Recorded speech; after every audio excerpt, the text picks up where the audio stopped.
أكيد إذا سألتك مين هاي بشكل كبير رح تعرفها أو بتعرف شو بتسوي وبتعمل. فاليوم الفيديو عن كيف المنجمون بيتوقعوا المستقبل.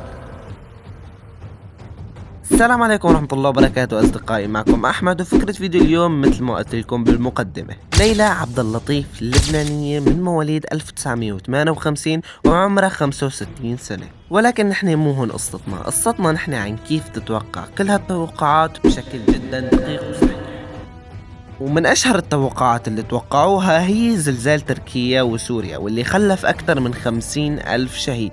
وطبعا مثل ما بتعرفوا أصحاب الهدم يعتبروا شهداء عند رب العباد. توقعت أحداث كتيرة صارت، شغلات متعلقة بالسياسة وشغلات متعلقة باقتصاد بلاد العالم، ووصلت معهم انهم بتوقعوا كوارث طبيعية واللي بس رب العباد هو اللي بيعرفها. اللي بصدقهم نوعا ما ايمانه فيه شيء ولازم يراجع حاله حرفيا. خلينا نرجع لقصة زلزال سوريا وتركيا.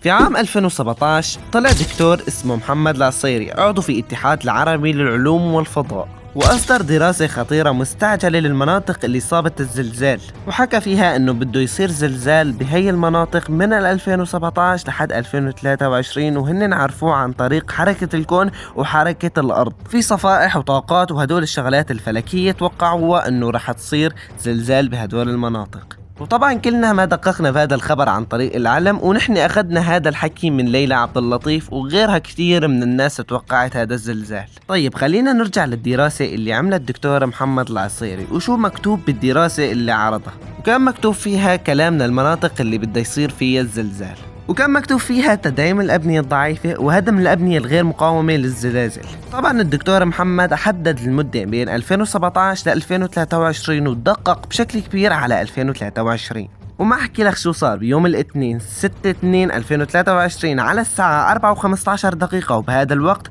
ضرب فيه الزلزال اللي انا نفسي حضرت الزلزال، بس الحمد لله نفدنا منه بخير وسلامة ورب العباد كتب لنا عمر جديد. مثل ما قلت لك هي اخذت هذا الحكي من العلم وقلبته لتوقعات وعرضته علينا. وطبعا هذا اكثر التوقعات اللي شهرن واللي صار في شيء اسمه منجمون. كمان في كتير توقعات بالاقتصاد، وكل التوقعات اللي بتحكيها عن الاقتصاد تكون اخذت توقعات من دراسات عن الاقتصاد وعلماء بالاقتصاد حكوا عن هذا الشيء.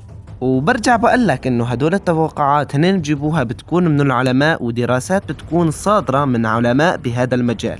اما التوقعات اللي صارت مثل رح يصير فوضى بامريكا وبتكون متفق عليه، وطبعا هذا الشيء سهل انك تكون في اتفاق بيناتهم، وعلى الاغلب وبشكل كبير بتتعامل مع ناس كبار وبتقبض مبالغ جدا كبيرة. وما رح اتعمق كتير في هالتفاصيل، في كتير توقعات ولكن هن بجيبوها بكل بساطة عن طريق العلم، بكونوا الناس حاكينها عن طريق دراسات وعلم وشغلات هن دارسينها وهي بتقلبوا لتوقعات. واخر شي بدي انهي كلامي وحابب اذكر نفسي واذكركم، كذب المنجمون ولو صدقوا، وهذا الشي ما بيعلم فيه غير رب العباد.